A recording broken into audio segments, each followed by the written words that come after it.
The following is a HennessyHendo production. It includes excerpts and material from my vast collection of books and general knowledge. Please share the videos.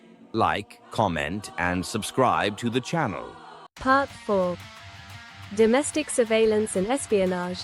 The CIA is legally barred from domestic law enforcement and spying on Americans.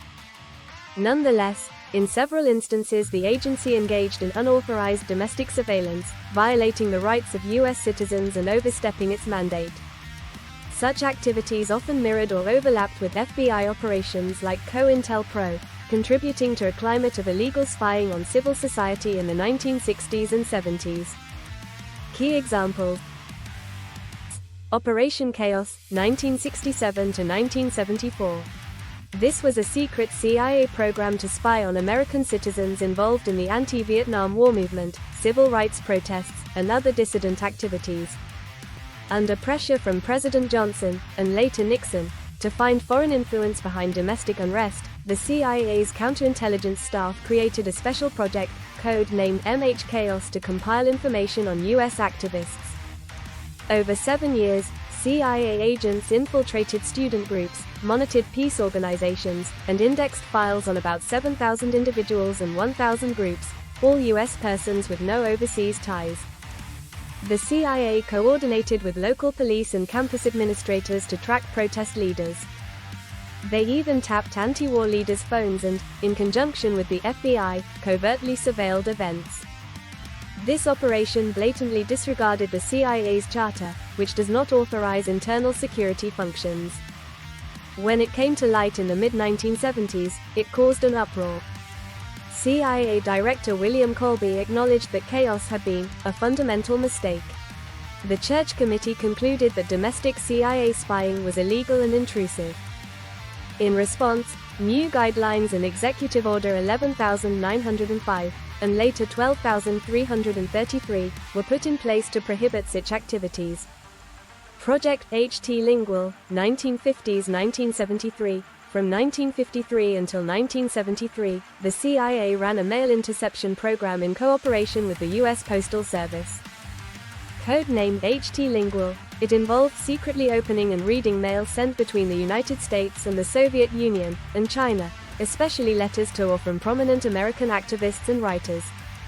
Over 20 years, the CIA illegally intercepted and photographed some 215,000 pieces of mail and opened about 13,000 of them. No search warrants were obtained. Targets ranged from suspected communists to ordinary citizens whose mail triggered some algorithm. The program provided little useful intelligence, and its existence was concealed from Congress. When finally exposed, it was another scandal showing how the CIA had trampled constitutional rights in the name of security. MH Chaos and FBI COINTELPRO. The CIA's Chaos program paralleled the FBI's infamous COINTELPRO counterintelligence program, which from 1956 to 1971 sought to surveil, infiltrate, discredit, and disrupt domestic political organizations deemed subversive. While COINTELPRO was an FBI operation, targeting groups like civil rights organizations, anti-war groups, Black Panthers, etc., there was often interagency cooperation. For instance, the CIA shared information from Chaos with the FBI and vice versa. Both programs violated citizens' First Amendment rights. COINTELPRO in particular used dirty tricks, forging documents, spreading false rumors, wrongful imprisonments, to neutralize activists. Notably, both the FBI and CIA spied on Dr. Martin Luther King Jr., with the FBI going so far as to attempt to blackmail him into suicide. The mention of COINTELPRO alongside CIA abuses highlights a broader pattern of domestic intelligence abuse during that era, prompting reforms. The Church Committee's revelations about Chaos, COINTELPRO, HT Lingual, and related activities led to the establishment of permanent intelligence oversight committees in Congress and new laws, like the Foreign Intelligence Surveillance Act of 1978, to protect civil liberties. Spying on government officials. On a few occasions, the CIA even spied on other U.S. government entities, causing constitutional crises.